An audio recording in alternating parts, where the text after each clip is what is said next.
grinding mentality. I grind for the feeling. I'm a real ass nigga. These niggas, they counterfeited. Stay true to my religion. They thinking that I'm a Christian. Mama thinking I'm a villain, but I'm expressing my feelings. Welcome back to another episode of the Rich Mentality Podcast. What's good? Let me know how y'all feeling, man. Drop in the comments. Let me know how y'all are feeling. Check it out. I'm feeling spiffy today. I don't know if you probably noticed. Normally I'm in my hoodie. I'm in my my clothing. Maybe a t-shirt. You may see the pink logo, or you may see the luxury logo. Just regardless of anything, I'm always kind of dressed down. But today, I'm feeling spiffy. Today, I'm feeling good. Today, I'm feeling rich. Today, I'm feeling wealthy. I'm feeling opulent. I'm feeling luxurious. Let's go. Like, how y'all feeling? Drop in the comments. Let me know what's going on. If y'all got a new book, if y'all got a t-shirt, if y'all have anything, any gems, anything, drop in those comments. Let me know what's good. I've been pretty much taking care of business. I got this course coming out, for you guys. I also have 8 steps to self-publishing a successful book. That's here as well. Pretty much a good bit of things. So the clothing line is being revamped. Everything is being worked on. Working on the 5th book, but I'm not actually going to publish it this year, or I might. Who knows? But I'm still working. So let's just say I've been working. Not only that, man, y'all got to get to work too. God said be fruitful. He said, be productive. He said multiply, replenish, and subdue, have dominion over the earth. So long as you're taking care of those things, you're going to be successful. As long as you're taking care of those things, you're going to be in the place of where he wants you to be. So that's actually the blueprint to success. Now, I didn't bring y'all here today to, speak about that. But what I did want to speak on is how people is going to criticize your success, right? People will criticize your success because they don't have it. They look at you like, why are you the one with success? Why are you the one with the gift? Why are you the one? Because, they see you as that individual. You was in that back room with them. You was working in the same office as them. You was on that assembly line with them. And the fact that you have become successful, they don't like it. So they criticize to justify where they are in life. They criticize to justify where you are in life. Right? And the way of the superior man says, it's okay. Take that criticism. However, that's you showing your maturity. That's you showing that, hey, I don't mind. I'm going to continue to grow. What are you doing? Besides looking at me and seeing what you don't have and criticizing what I have. People will criticize your success simply because they don't have what you have. But the thing is, everyone was born and brought here to do great things. Everyone was born and brought here to deliver a gift to the world. So why are they not? Because they're not developing their gift. They're not developing their talents. They're not even working. You got to produce. You got to be fruitful. You got to multiply. You got to replenish. And you will have dominion over the earth, subdue over the earth. They hate that it's you, the one that's with it. So it's not that they hate you or they hate your success. They hate the fact you're the individual that's with it, because that means their failure. Your success equals their failure in their mind. And that's not right, because that's like saying that if you was to go out and do something that was great, just because they was in the same box, the same room, the same assembly line, the same back room, when you become successful, they criticize. And that's not right. So you got to understand when people are criticizing you just because they're not where you are. And that's okay, because it's certain people who you may not be where they are. But that doesn't mean for you to criticize them. So why is it right for someone to criticize you? They don't understand, God's life, God's plan for your life. They don't understand, exactly what it is in your life that you have, set out to do, or what God has for you to do. So instead of asking, hey, like, you know, like, what's your plans? Or, hey, how did you do this? Or, hey, man, God must really be working in your favor or in your life. Instead of asking those questions, they just automatically expect something derogative to come out of it. They automatically criticize your success. They automatically criticize you as a person. They automatically slander your name off the rip. Just because it's not them with the success. It's not them with the idea. It's not them, you know, with the actual gift. But truth is, everyone has a gift. People will criticize your success. And that's no other way around it.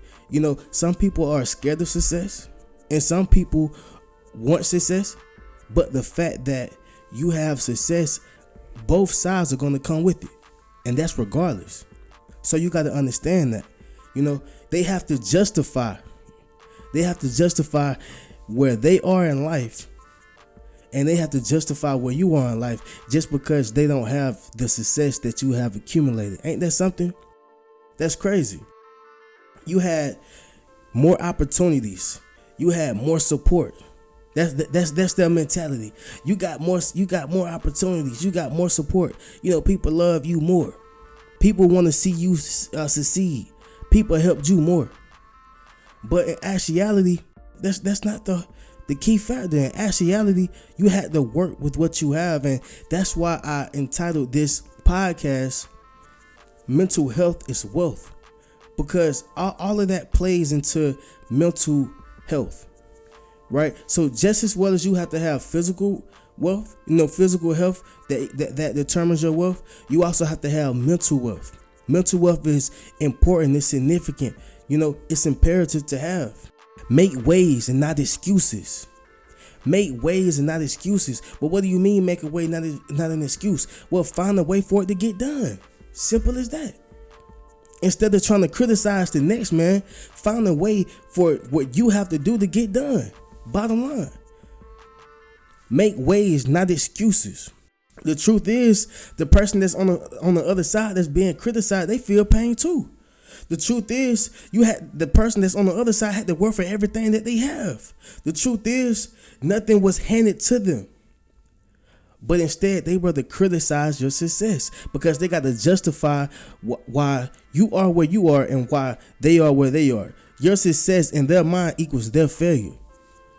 But everybody has a time. Everybody has a route. Everybody has their own path. So just because this man have $1 million this year, he got a Porsche this year, you know, he got a nice wife this year, he got the 6-figure home this year, doesn't mean that I won't have it next year. Doesn't mean that you won't have it next year. Everyone has their own time. Don't criticize somebody else's success. And that's something that I see a lot. People will criticize your success because your success equals their failure. Your decision and your mentality differentiates you.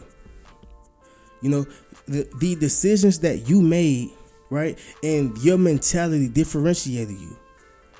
What does that mean? Well, you spent your 24 hours different from the average Joe. You spent your 24 hours different from the average man. And you actually implemented information into your mentality. You actually applied the information that you had and that you learned into your mentality. And you actually applied it to your everyday life, your daily lifestyle. Of course, yes, we are all human. Of course, yes, we are going to make mistakes. Of course, yes, we all get tired.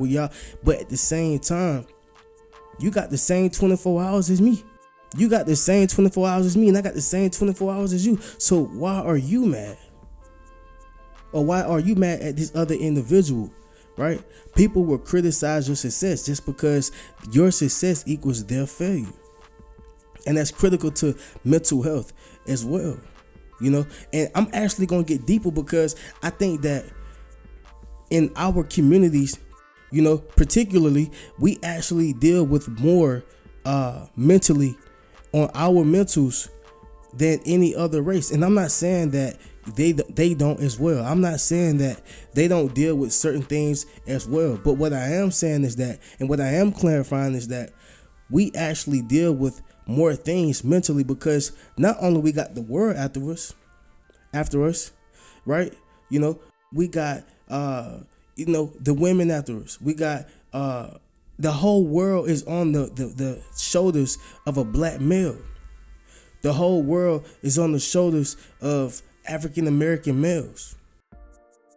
And again, just to clarify, everyone has their own thing. Every race. This is not black and white, whatever the case is, Asian, Hispanic. It's not that. But I'm speaking particularly in our communities. That's what I'm talking about, right?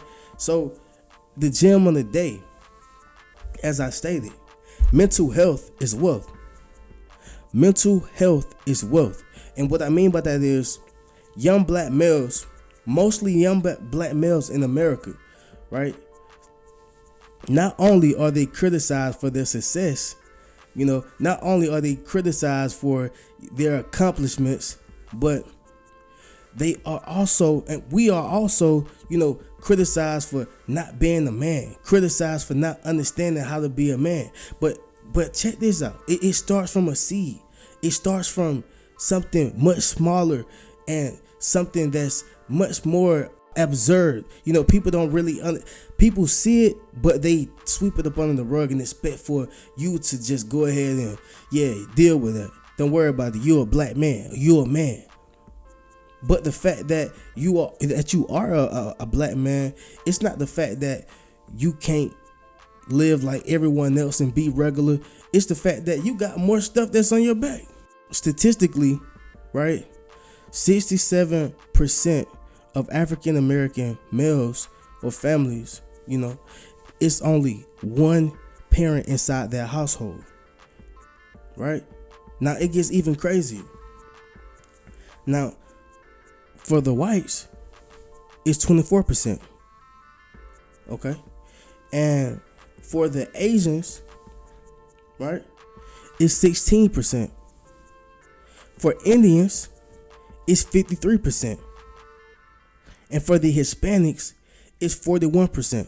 Now, what does that clarify? What does that indicate? Well, that clarifies and indicates that it's obviously a pattern in our community. It's obviously a paradigm in our community. It's obviously some type of programming in our community. So why is it not in theirs? And not saying that it doesn't exist completely in theirs, but it's obviously predominantly in ours. Why is that? Right? So this clarifies why we cling to our moms. We don't have a father in the home most times, right? A biological father in the home. So just because you have a stepfather in the home, it doesn't mean that, you got a dad. Because it's a step for a reason. It's a step in between that child and that father. It's a step in between the relationship of that child and that father. It's a step in between them. That's why it's called stepdad, stepchild. So when you put them in a home with them, they technically are still single parents, because the child don't view it that way. The child don't see it that way. The child looking like, what my biological dad, what my real dad is. I want to play football with my real dad. I want to, go out and play basketball with my real dad. And now here's the gist of the whole thing. I'm not saying that just because a stepfather is in the house, he's not, worthy, and he's not able to actually play a role as a father inside that child's life. I'm not saying that, but what I am clarifying is that it takes time in order to get to that level, right? It takes time to get into that level. So this is why we clean, and love our mothers. This is why you have mother boys. This is why you have mama boys, right? So it's critical as a father to be in young black males' lives. It's very critical. It's critical to mental health. It's critical to their lifestyle. It's critical to their futures. It's very critical. We grew up feeling unloved by our fathers. So when we're growing up feeling unloved by our fathers, what does that do? That's gonna make you cling to your mom again more. And if the mom is not there and she don't give him that love, guess what? Now we're going to other activities. Now we're leaning towards another woman. Now we're leaning to smoking weed. We're leaning to different other things. Mental health is wealth. All of this is keeping a rich mentality. You got to understand that. These things stick with us for life. These things stick with, black males for life. It sticks with us. Because it starts within the household. So as I stated earlier, the world forces us to grow up and be a man earlier than we should. Now don't get me wrong, it's good, but it's bad as well. So it's good because it teaches us responsibility. It teaches us about rent. It teaches us about, bills. It teaches us, that we have to provide. We're forced, and we have to learn that. And honestly, let's be clear. As a man, our assignment in life is to teach, cultivate, protect, provide. Teach, cultivate, protect, and provide. We understand that, right? Those are the assignments that we are given to consider us a man, right? But most of us, we don't get to live and enjoy our childhood because we grew up so fast. We grew up so early. We don't get to enjoy our childhood. We grew up too fast. So we don't even know what it feels like to actually be a full-blown kid. Because you around the house paying bills. You have to be a man super early. And it's certain things that you just haven't experienced as a kid, as a child. So guess what? You carry this over to your relationship. You carry this over to your marriage. And we're crucified when we get in relationships and when we get in marriage because we don't know how to be a man. But the funny thing is, we were never taught to. We wasn't taught to actually be a man. We wasn't taught, by our fathers how we should treat a woman, how we should treat a lady. We learned it from the streets. We learned it from friends. We learned it from other family members. But we didn't get that from the man that was supposed to be in our lives. We didn't get that. A man can teach his daughter. A man can raise his daughter, but he can't teach her how to be a woman.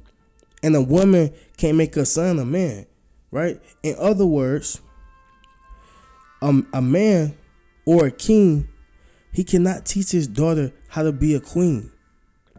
Only a queen can do that. And a queen cannot teach her son how to be a king. Only a king can do that. These are, valuable lessons. And this is very critical to our mental health. And that's why I call it a rich mentality. It's not always about the money. It's not all about material possessions. It's not all about what you have. It's not all about, where you live and where you stay. It's about your mentality. It's about your mental health. Because if you don't have your mind set straight, if you don't have, your mind cleared and clarified, if you don't have your mind right, then how can you be able to retain information? How can you be able to retain the small things? How can you be able to retain the people and be a certain amount and have a certain amount of value, to certain people that come into your life when you're still worrying about things that happened as a kid? You're traumatized by love. You're traumatized by reality. You're traumatized by the world. Because you never ever got the chance and the ability to deal with those old problems. So the fact that those old problems are still in your mind, they become new problems in your new relationship. They become new problems in your new in your new marriage. They become new problems in your new household. The whole time they're still old problems. Mental health is wealth. It's equivalent to keeping a rich mentality. And people don't speak on this enough. We're taught as a man, you got to be a man. We're taught as a man, you can't show weakness. We're taught as a man, you can't be emotional. We're taught as a man, you got to hide that. But what about the guy who is traumatized and he's just thinking about killing himself because he feel less than?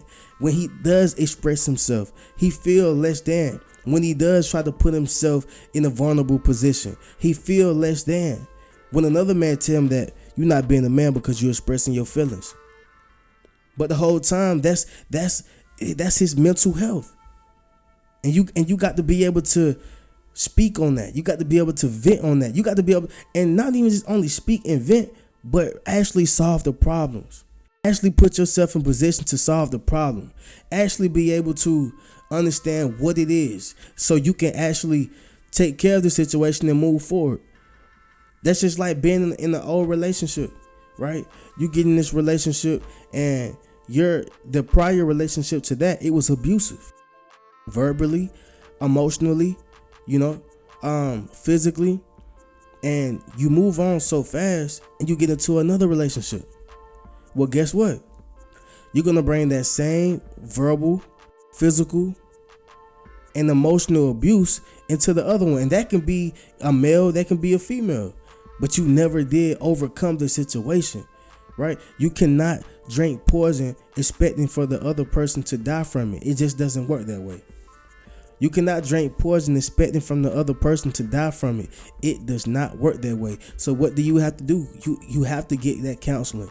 You have to, understand, rectify the situation and the problem and find a solution.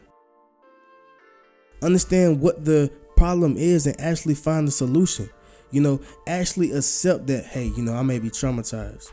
Hey, I never did get over the fact that, my mom wasn't there for me. I never did get over the fact that my dad wasn't there for me. I never did get over the fact that, I was beat. I was traumatized, right? And this is some of the reason why I wrote the book, Traumatized by Love, right? It can be anything. You can be traumatized by love from anything. It's not just only, just being in a relationship. It can be traumatized by love from how you was raised. You felt neglected.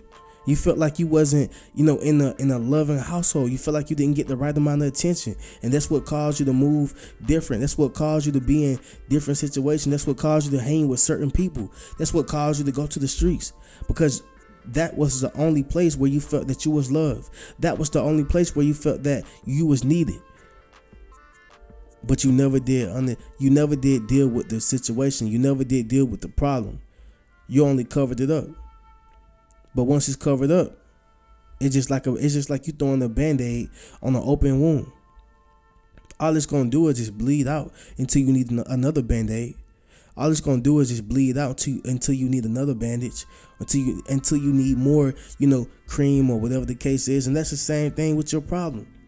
You have to, and there's nothing wrong with saying that I have a problem. There's nothing wrong with saying that I have some things that I have not quite just, taken care of, and got over because I'm still traumatized by it. Because history has a way of repeating itself. And you don't want to give the same thing to your kids. You don't want to give the same thing to your children or whatever. Or you don't want to give it to your spouse or whoever you're dealing with. You don't want to bring you to work. You want to acknowledge, accept the situation and solve the situation and move forward. It can take months, it can take years, but at least accept it. And the fact that no one speaks on these type of things because they expect for us to just get over it. It's all good, whatever. It's therapeutic when you talk about it. It's therapeutic when you bring it to surface, and you have to understand that. So understand that mental health is wealth, just as well as cash, just as well as assets. Your mind is your biggest asset, so why not vent? Your mind is your biggest asset, so why not understand, those deepest and darkest, things that you have in the crevices of your mind. Why not solve those problems? Why not? Right? Our mind is our biggest asset. So, just understand that. And that's why I say it's very critical to our mental health. So without beating a dead horse, I want to move on to something that's definitely valuable, and that was valuable as well. Understand that mental wealth is powerful. A lot of us, black males, deal with these type of problems. And I'm not saying that they're not in any other culture, any other ethnic race or whatever the case is, but I know in our culture, I know in my culture, and statistically speaking, it's really going down that way. That's just what it is, and we have to speak on that. But I do want to speak on one way to making $1 million. Everyone, anybody who watch this podcast faithfully, anybody who tuned in faithfully, knows that this is what we do on this podcast. We speak about one way to making $1 million. So I want to go ahead and just get directly into it. One way to make $1 million is turning your passion into a business. Turning your passion into a business can be anything. So, for example, if you love making clothes, I would simply find out, where and how much, it is to make your material. That's exactly what I would do. I would find out how much and, where I can make the material. After that, once I, either build a website, or after I, put it on Facebook, any social media platform, or whatever the case is, I would pre-sell it. And when you pre-sell pretty much means that you are already selling before you even have the product. You are already selling before you, have whatever it is that the customer wants. You already have it. So I would actually pre-sell it, right? And I will figure out how many outfits it takes for me to make $1 million. So how many outfits you got to sell for you to make $1 million, right? So understand this, $60, per outfit. And if you sell that 18,000 times, you have made yourself over $1 million, right? I think it's $1,080,000, but that's the whole thing. Turn your passion into a business. Turn whatever you love into a business, and that works with anything.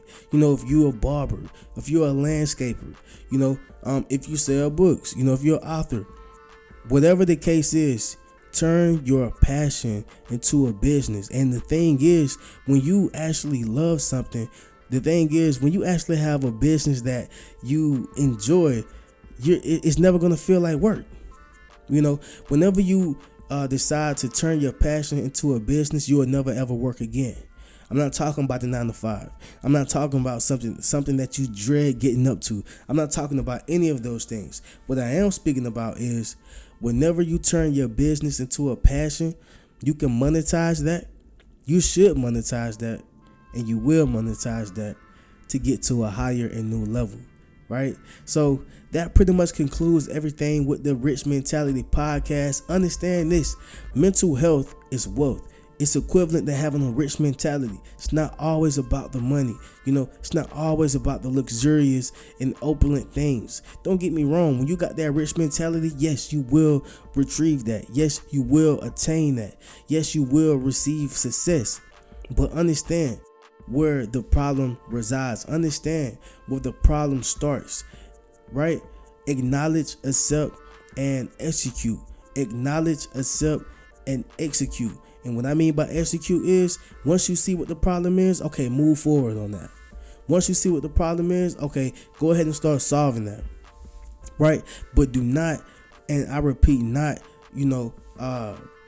ignore the fact that certain problems and certain things in your household is still in the crevice in your mind. Go ahead and self-develop. Go ahead and personal develop. Get to another level in life. Make sure that you're doing what it takes to get to that other point in life. Make sure you're doing what it takes to get your family out of poverty.